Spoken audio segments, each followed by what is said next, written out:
আমাদের আখেরি নবী হজরত মোহাম্মদ সাল্লাল্লাহু আলাইহি ওয়াসাল্লামের সংক্ষিপ্ত জীবনী বলো। মহানবী হজরত মোহাম্মদ সাল্লাল্লাহু আলাইহি ওয়াসাল্লামের সংক্ষিপ্ত জীবনী।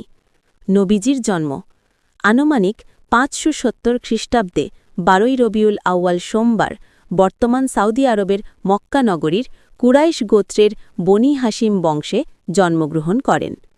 নবীজির পিতা ও মাতা। পিতার নাম আবদুল্লাহ, জন্মের পূর্বেই মারা যান, এবং মাতার নাম আমিনা। নবীজির শৈশব ৬ বছর বয়সে মাতাকে হারিয়ে প্রথমে দাদা আব্দুল মুত্তালিব এবং পরে চাচার আবু তালিবের তত্ত্বাবধানে বড় হন। তিনি শৈশবে মেষ চড়াতেন এবং পরবর্তীতে ব্যবসা বাণিজ্যে যুক্ত হন। নবীজির বিবাহ ২৫ বছর বয়সে মক্কার ধনাঢ্য মহিলা খাদিজা বিনতে খুয়াইলিদ এর সাথে বিবাহ বন্ধনে আবদ্ধ হন। নবীজি নবুয়ত লাভ প্রায় ৪০ বছর বয়সে মক্কার অদূরে নূর পর্বতের হেরা গুহায় ধ্যানমগ্ন থাকাকালে ফেরেশতা জিব্রাইল এর মাধ্যমে আল্লাহর পক্ষ থেকে প্রথম ওহী বা বাণী লাভ করেন। এই ঘটনার মাধ্যমে তিনি সর্বশেষ নবী ও রাসূল হিসেবে নবুয়ত লাভ করেন। আনুমানিক ৬১০ খ্রিস্টাব্দ। নবীজির প্রথম মুসলমানগণ। নবুয়ত লাভের পর প্রথম ৩ বছর তিনি গোপনে ইসলাম প্রচার করেন। প্রথম ইসলাম গ্রহণকারীদের মধ্যে ছিলেন তার স্ত্রী খাদিজা, তার দাস জায়েদ বিন হারিসা, তার চাচাতো ভাই আলী বিন আবু তালিব এবং ঘনিষ্ঠ বন্ধু আবু বকর সিদ্দিক। নবীজির প্রকাশ্যে দাওয়াত।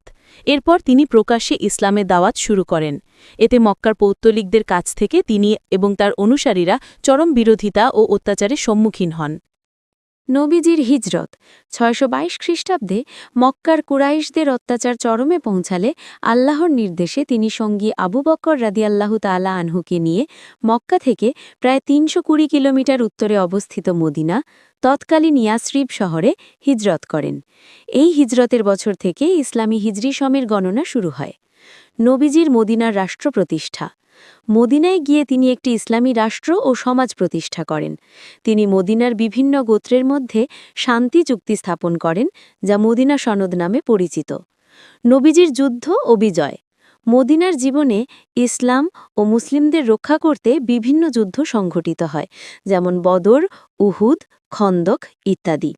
৮ হিজরিতে অর্থাৎ ৬৩০ খ্রিস্টাব্দে তিনি প্রায় রক্তপাতহীনভাবে মক্কা বিজয় করেন। নবীজির বিদায় হজ ১০ হিজরিতে অর্থাৎ ৬৩২ খ্রিস্টাব্দে তিনি লক্ষাধিক সাহাবীকে সাথে নিয়ে বিদায় হজ পালন করেন এবং আরাফাতের ময়দানে তার ঐতিহাসিক ভাষণ প্রদান করেন। নবীজির ইন্তেকাল। বিদায় হজের অল্প কিছুদিন পর ১১ হিজরির রবিউল আউয়াল মাসের ১২ তারিখ